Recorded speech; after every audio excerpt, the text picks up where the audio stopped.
दूसरी चीज़ किसी ने पूछा है कि भैया अगर हम लोग फॉर एन एग्जांपल सर्टन जैसे ओम नमः शिवाय हम पढ़ते 2 महीने तक और हमारा 3 गोले बन गए तो उसके बाद दूसरे मंत्रों का जाप कर सकते हैं क्या? ऑफकोर्स कर सकते हैं।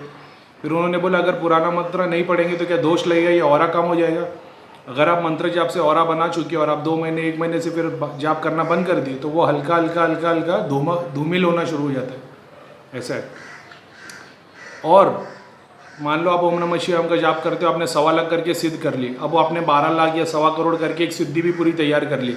अब आपको दूसरा मंत्र पढ़ना है, मतलब ऐसी इच्छा है कि चलो हनुमान जी का अब मैं करता हूँ क्योंकि शंकर भगवान तो मिल गए। आपने हनुमान जी का जप चालू किया सॉरी, तो उसके लिए क्या करना है? उसके लिए हनुमान जी का मंत्र आप करो, उसमें कोई प्रॉब्लम नहीं है। लेकिन जो ओम नमः शिवाय हम करते थे उसकी भी रोज़ 2 माला करनी है, ज़्यादा नहीं, सिर्फ 2 माला। ठीक है, आपको समझ में आ गया क्या? एक मंत्र पूरा सिद्ध होने के बाद वो प्रोसेस आपने कंप्लीट कर लिया। अब किसी ने बोला 1.25 लाख हो गया तो सिद्धि क्यों नहीं आई? भाई 1.25 लाख का मतलब है कि बैंक में आपके अकाउंट खुल गया है। एक मिनिमम डिपॉजिट लगता है बैंक के अकाउंट खोलने के लिए, एक जीरो बैलेंस भी खुलता है आजकल। ठीक है, 1.25 लाख मंत्र यानी आपने अपने एक सारे डॉक्यूमेंट तैयार कर लिए। अभी आप बैंक के पास गए कि मेरे को बैंक में अकाउंट खोलना है, तो 1.25 लाख से आपका सिर्फ बैंक का अकाउंट खुलेगा।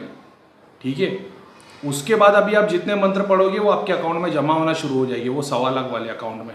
ठीक है, अब हनुमान जी का आपने एक और 1.25 लाख किया तो वो दूसरा बैंक हो गया।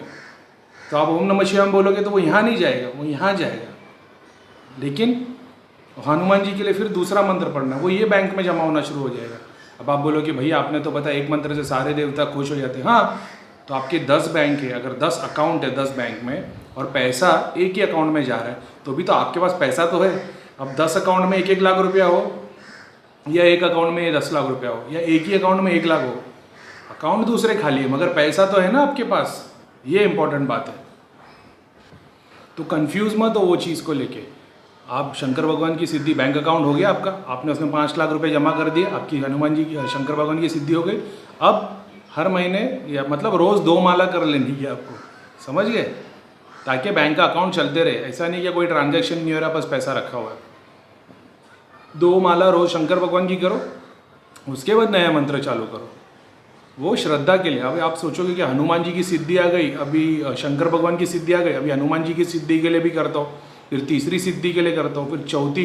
आपने 10 देवी देवताओं की सिद्धि पूरी तैयार कर ली। ठीक है, अब मेरे ऐसा एक बंदा है जिसने 10 अलग मंत्र का जाप नहीं किया, एक ही मंत्र का जाप किया, लेकिन वो सारे 10 है ना, 10 जितने आपने 10 किए, उसके कंपैरिजन का मैंने वो 100 किया हो, तो मेरी शक्ति हमेशा आपसे ज़्यादा रहेगी। ये बात याद रखना।